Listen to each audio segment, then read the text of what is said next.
നമസ്കാരം, കലാകൗമുദി ഓൺലൈനിലേക്ക് സ്വാഗതം. രാഹുൽ മാങ്കൂട്ടത്തിനെ കൊണ്ട് MLA സ്ഥാനം രാജിവെപ്പിക്കുമെന്ന് വീമ്പ് പറഞ്ഞ കോൺഗ്രസ് നേതാക്കളെല്ലാം ഇപ്പോൾ അറയ്ക്കുള്ളിൽ ഒളിച്ചിരിപ്പാണ്. പ്രതിപക്ഷ നേതാവ് VD സതീശനാണ് രാഹുൽ മാങ്കൂട്ടത്തിനെ കൊണ്ട് MLA സ്ഥാനം രാജിവെപ്പിക്കുമെന്ന് ആദ്യം വീമ്പളക്കിയത്. എന്നാൽ ഇപ്പോൾ കേവലം 6 മാസത്തെ സസ്പെൻഷൻ കൊടുത്ത് മുഖം രക്ഷിക്കുകയാണ്. എന്താണ് രാഹുൽ മാങ്കൂട്ടത്തിൽ MLA സ്ഥാനം രാജിവെക്കില്ല എന്ന് വാശി പിടിക്കുന്നത്? അത് മറ്റൊന്നും കൊണ്ടല്ല, രാഹുലിനെ കൊണ്ട് MLA സ്ഥാനം രാജിവെപ്പിച്ചാൽ VD സതീശൻ അടക്കമുള്ള കോൺഗ്രസിലെ ചില പ്രമുഖ നേതാക്കളുടെ മൂടുപടം അയാൾ വലിച്ചു കീറുമത്രേ. അതിനെ പേടിച്ചാണ് രാഹുലിനെ കൊണ്ട് MLA സ്ഥാനം രാജിവെപ്പിക്കാത്തത്. MLA സ്ഥാനം രാജിവെക്കുന്ന പ്രശ്നമേ ഇല്ലെന്ന് ഈ വിഷയം ഉണ്ടായ നാളുകളിൽ തന്നെ രാഹുൽ മാങ്കൂട്ടത്തിൽ തന്റെ വിശ്വസ്തരായ ചില മാധ്യമ പ്രവർത്തകരെ അറിയിച്ചിരുന്നു. തന്നെ കൊണ്ട് MLA സ്ഥാനം രാജിവെപ്പിക്കാൻ ധൈര്യമുള്ളവരാരും കോൺഗ്രസിൽ ഇപ്പോൾ കേരളത്തിൽ ഇല്ല എന്നാണ് അന്ന് രാഹുൽ മാങ്കൂട്ടത്തിൽ പറഞ്ഞത്. എന്നാൽ VD സതീശനടക്കമുള്ള നേതാക്കൾ രാഹുലിനെ കൊണ്ട് ഈ നിമിഷം രാജി എഴുതി വാങ്ങിപ്പിക്കുമെന്നുള്ള നിലപാടിൽ കിടന്ന് കസറുകയായിരുന്നു. എന്നാൽ ഇന്നലെ ഒരു ചെറിയ മാധ്യമ സമ്മേളനം രാഹുൽ മാങ്കൂട്ടത്തിൽ നടത്തി.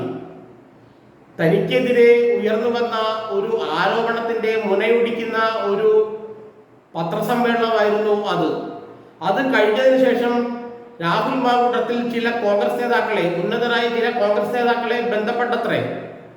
ഈ ആരോപണങ്ങളിൽ നിന്നെല്ലാം താൻ നിഷ്പ്രയാസം ഊരിപ്പോരുമെന്നും എന്നാൽ തന്നെ MLA സ്ഥാനം രാജിവെപ്പിക്കാൻ തുടങ്ങിയവർക്കെതിരെ താൻ ചില നീക്കങ്ങൾ നടത്തുന്നുണ്ടെന്നും അവരുടെ മുഖം മൂടി ചീന്തിയെറിയാനുള്ള രഹസ്യങ്ങൾ തന്റെ കയ്യിലുണ്ടെന്നുമുള്ള ഭീഷണിയാണത്രേ രാഹുൽ മാങ്കൂട്ടത്തിൽ പുറപ്പെടുവിച്ചത്.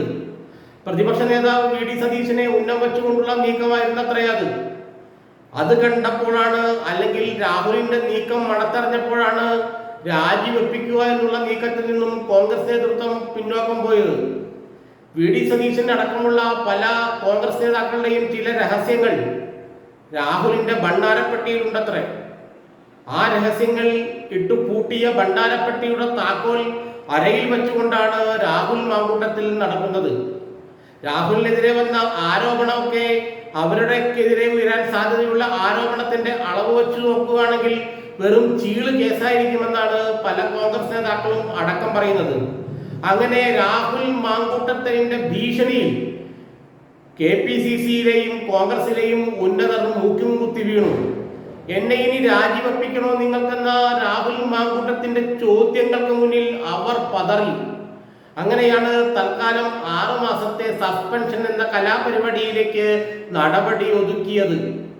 രാഹുലിന്റെ ഭീഷണിയിൽ രാഹുൽ ചേർത്ത് വച്ചിരിക്കുന്ന ആ രഹസ്യങ്ങളുടെ ആഘാതത്തിൽ അത് പൊട്ടിത്തെറിച്ചാൽ, ആ രഹസ്യ പേടകം പൊട്ടിത്തെറിച്ചാൽ കോൺഗ്രസിലെ പല നേതാക്കളും ഉടുമുണ്ടില്ലാതെ ഓടേണ്ടി വരുമെന്ന അവസ്ഥയാണെന്നാണ് രാഹുലിനെ പിന്തുണയ്ക്കുന്ന ചില നേതാക്കൾ പറയുന്നത്. രാഹുലിന്റെ ഈ നീക്കങ്ങളെല്ലാം പ്രതിപക്ഷ നേതാവ് VD സതീശനെ ഉന്നം വെച്ചുകൊണ്ടുള്ളതാണെന്നും ഇവർ സൂചന നൽകുന്നുണ്ട്. ശരിക്കും രാഹുലിന്റെ നീക്കത്തിൽ ഭയന്നതുകൊണ്ടാണ് VD സതീശൻ രാജി എന്ന ആവശ്യത്തിൽ നിന്നും പിന്നോക്കം പോയെന്നും ചില കോൺഗ്രസ് നേതാക്കൾ രഹസ്യമായി സൂചിപ്പിക്കുന്നുണ്ട്. ഏതായാലും രാഹുലിന്റെ ഭീഷണി ഏറ്റു. തന്റെ കയ്യിലിരിക്കുന്ന രഹസ്യ പേടകത്തിന്റെ താക്കോൽ താൻ തന്നെ സൂക്ഷിക്കുമെന്നും ആ പേടകം തുറന്നാൽ ഉണ്ടാകുന്ന കാട്ടിലും മഴയിലും പെട്ട് കോൺഗ്രസിലെ വിഗ്രഹങ്ങൾ തകരുമെന്നും ഉള്ള രാഹുൽ മാങ്കൂട്ടത്തിന്റെ ഭീഷണി കണ്ട് ഞടുങ്ങി വരച്ചാണത്രേ VD സതീശനടക്കമുള്ള നേതാക്കൾ രാഹുൽ മാങ്കൂട്ടത്തിൽ രാജിവെക്കണ്ട എന്ന് പറഞ്ഞത്. ഏതായാലും ആ രഹസ്യ പെട്ടിയുടെ താക്കോൽ രാഹുൽ മാങ്കൂട്ടത്തിന്റെ കയ്യിലുള്ള കാലത്തോളം അദ്ദേഹത്തിന് ഇനിയും സർക്കാർ ചിലവിൽ MLA ആയി തെക്ക് വടക്ക് നടക്കാം. കാരണം സസ്പെൻഷൻ നൽകിയാലൊന്നും MLA സ്ഥാനം പോവുകയില്ല. അത് തന്നെയായിരുന്നു രാഹുലിന്റെ ലക്ഷ്യവും.